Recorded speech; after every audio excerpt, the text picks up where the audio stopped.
ओम शांति। आज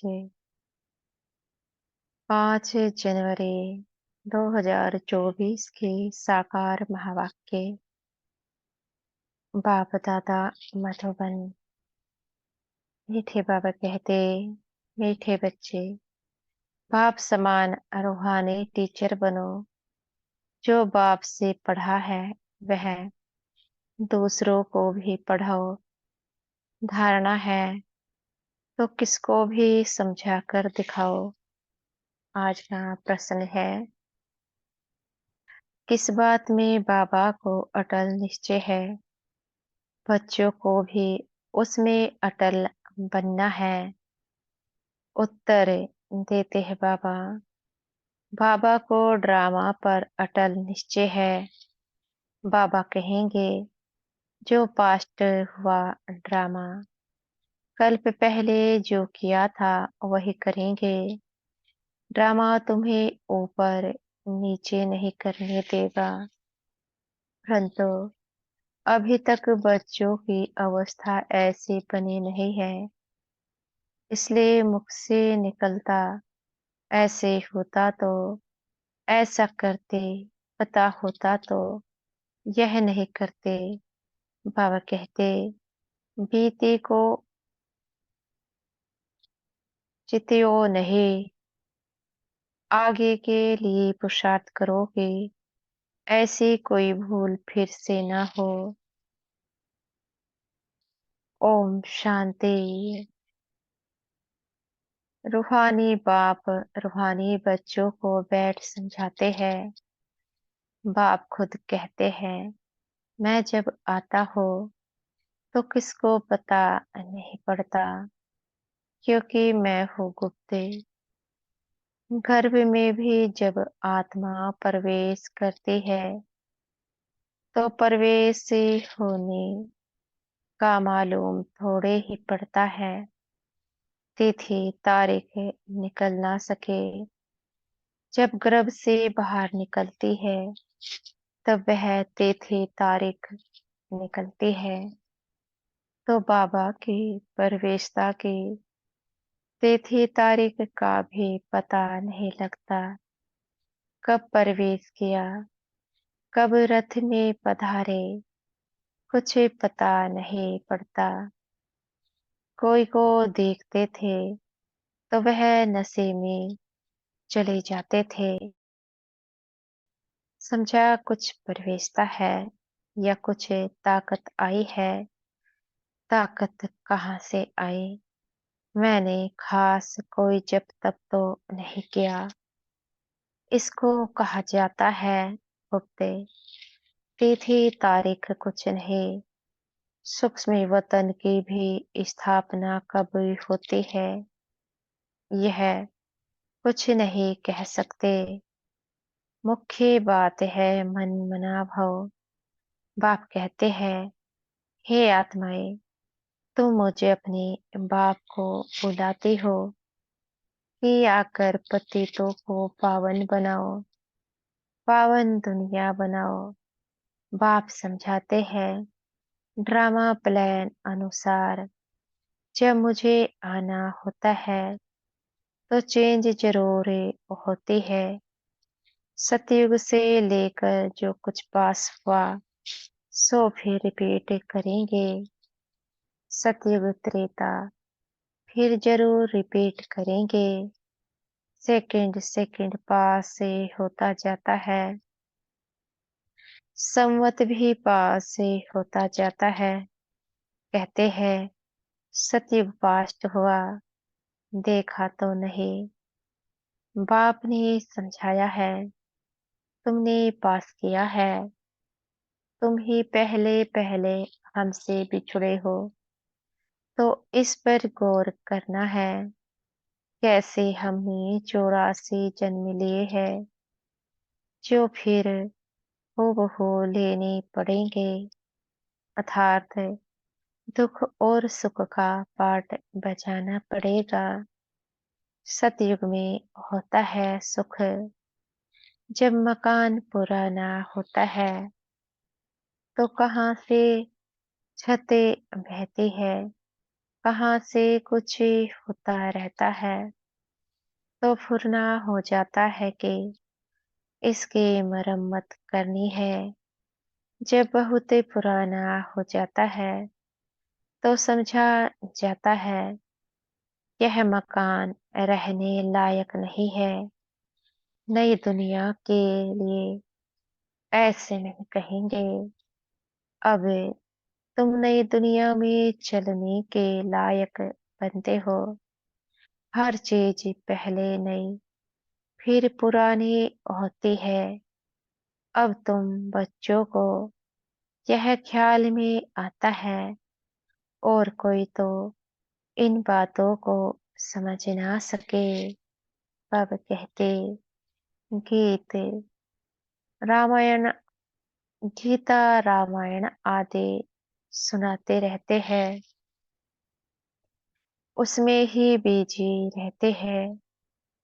तुम हम भी इन्हीं धंधों में बिजी थे। अब बाप ने कितना समझदार बनाया है।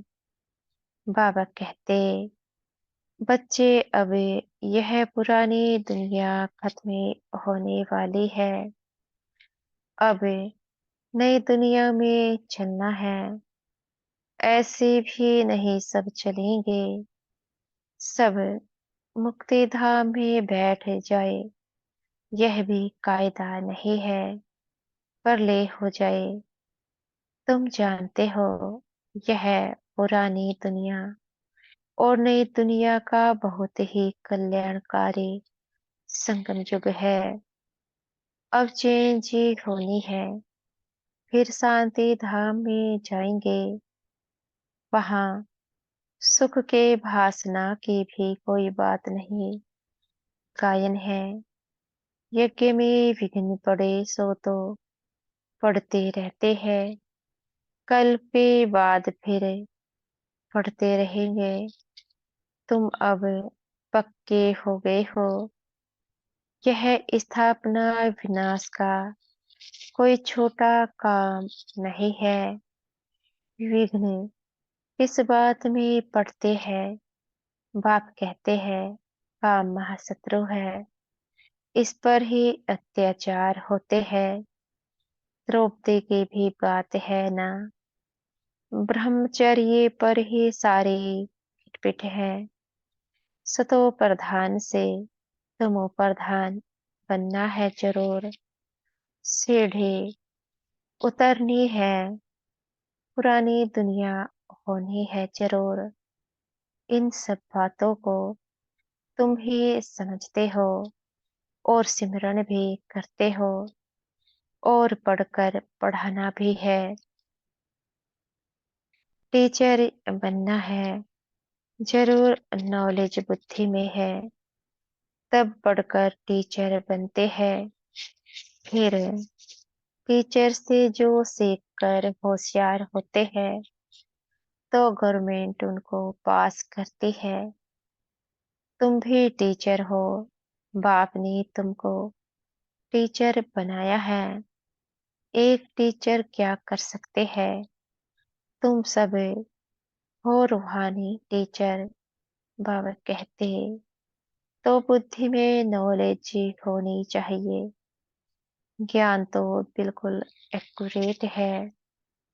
मनुष्य से देवता बनने का। अभी जितना तुम बच्चे बाप को याद करते हो तो लाइट आते रहती है। मनुष्यों को साक्षात्कार होता रहेगा क्योंकि आत्मा प्योर बनेगी ही याद से। फिर किसको साक्षात्कार भी हो सकता है। बाप मददगार भी बैठा है। बाप हमेशा बच्चों का मददगार है। पढ़ाई में नंबरवार है। हर एक अपनी बुद्धि से समझ सकते हैं मेरे में कितनी धारणा है। अगर धारणा है तो किसको समझा कर दिखाओ। यह है धन। धन देते नहीं तो कोई मानेंगे भी नहीं।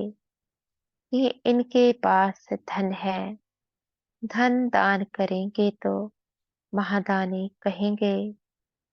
महारते महावीर, बात एक ही है, सब एक जैसे तो हो ना सके।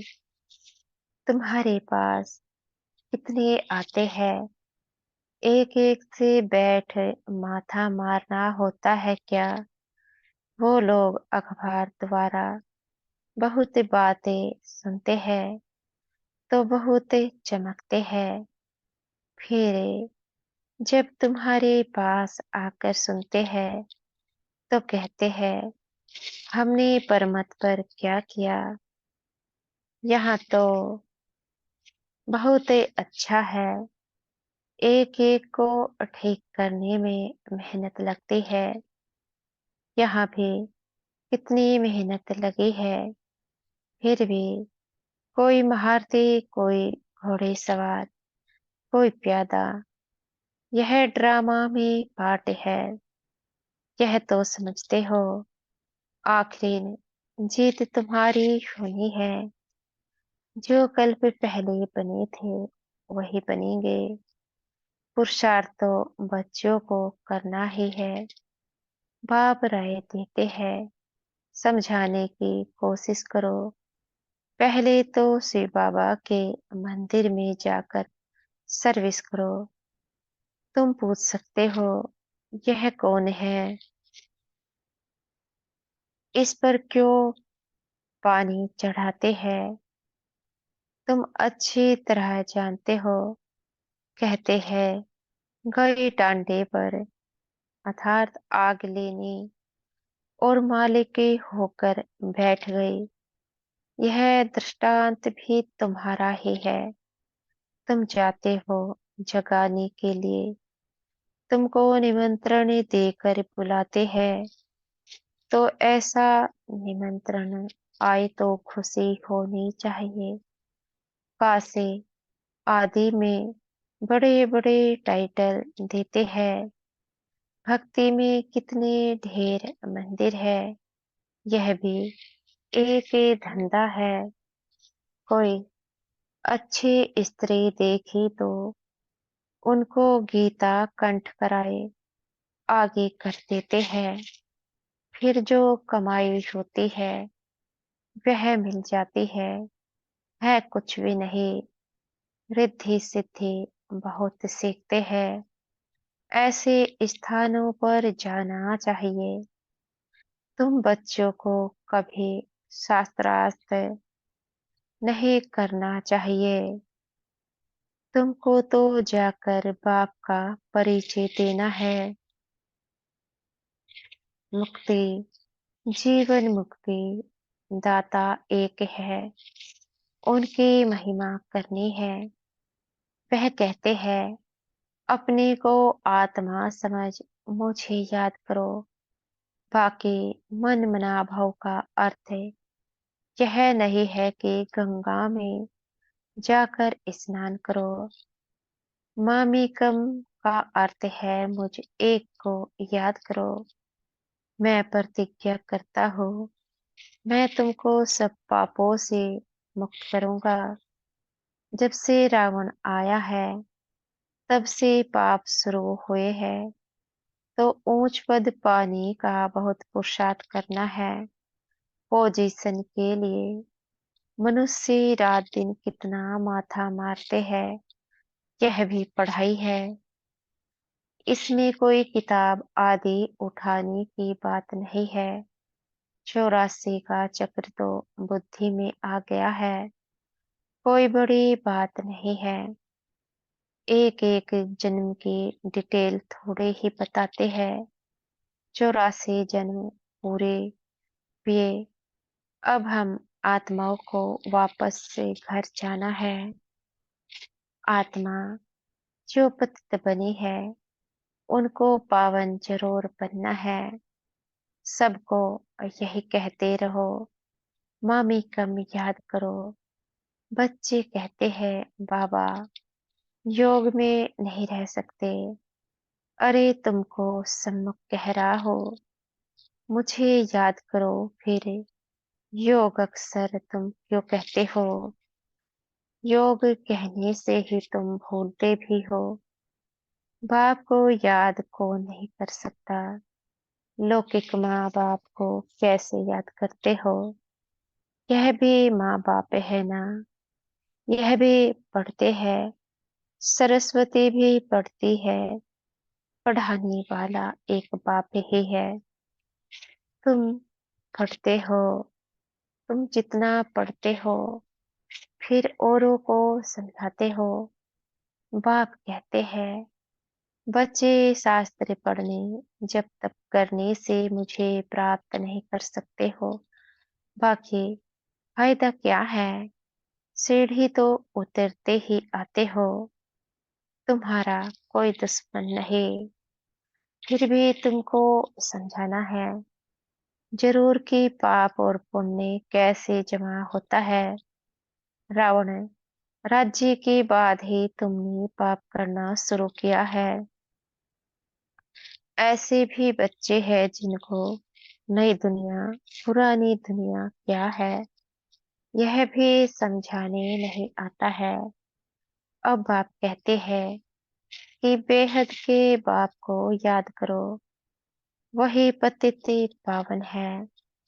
बाकी तुमको कहाँ भी जाने की जरूरत नहीं है।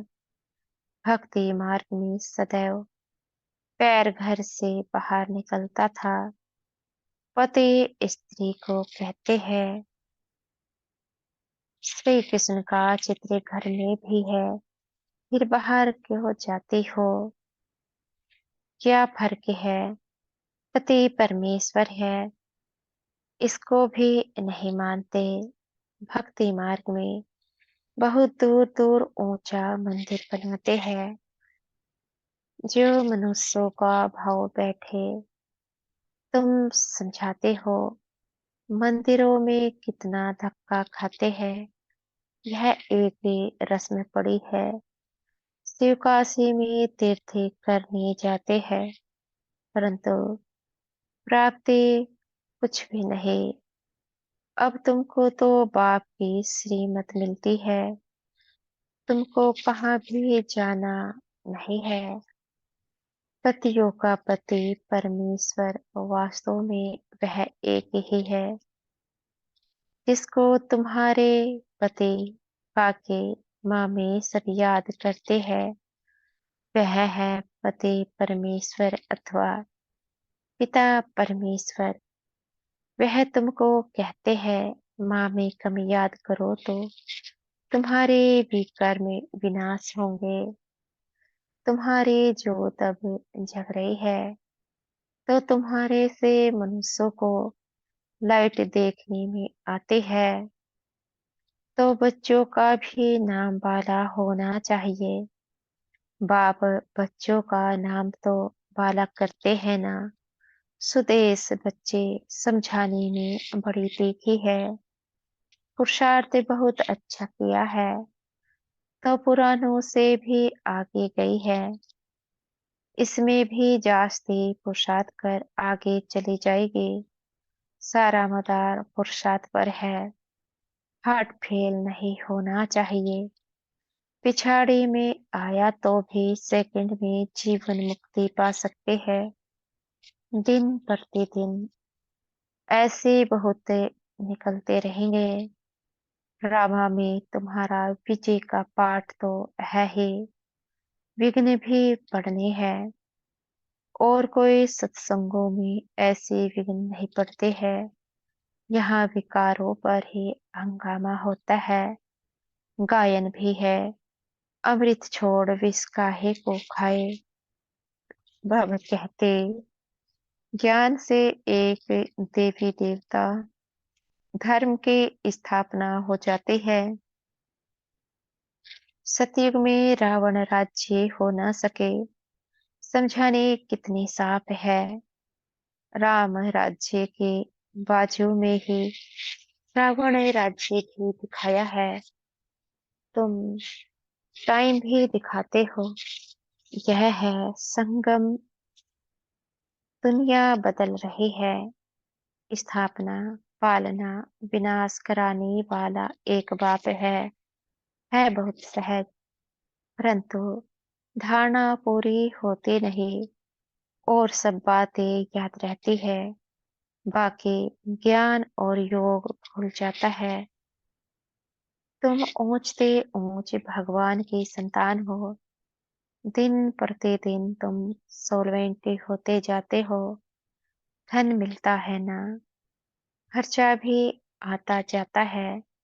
बाबा कहते हैं हुंडी भरती जाएगी, कल्प पहले मिसल ही तुम खर्चा करेंगे।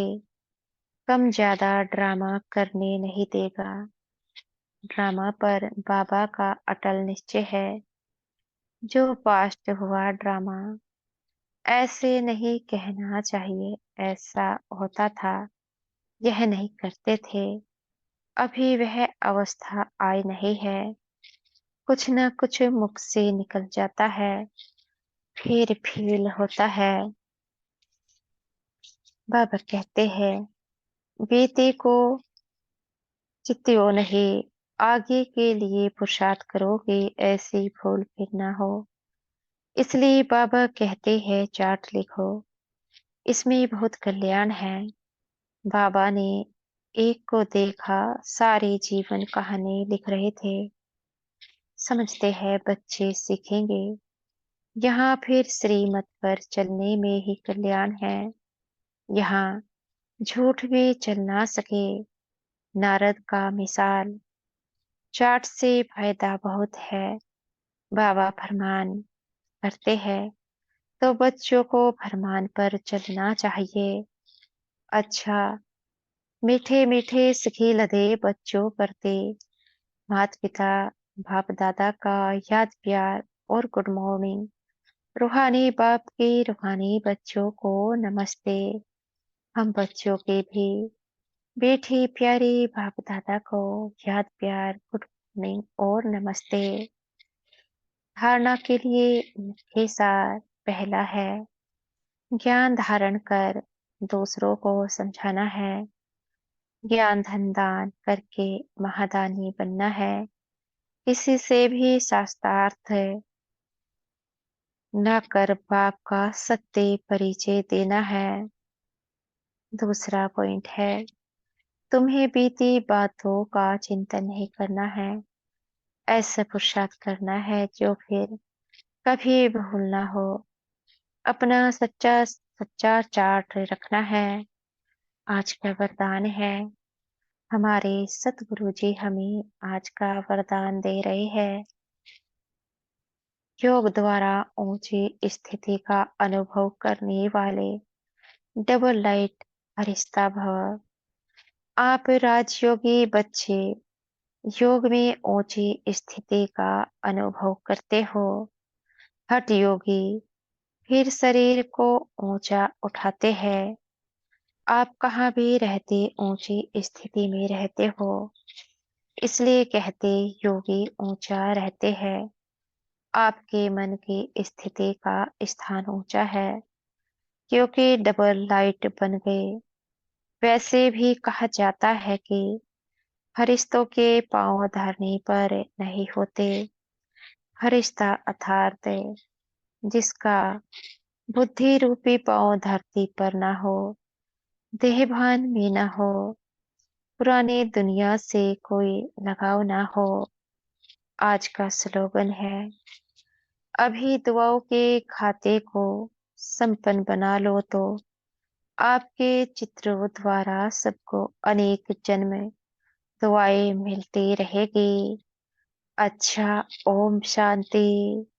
शुक्रिया हमारे मीठे प्यारे बाप दादा का, बहुत बहुत शुक्रिया। शुक्रिया हमारे मीठे टीचर जी सतगुरु जी का, बहुत बहुत शुक्रिया। ओम शांति।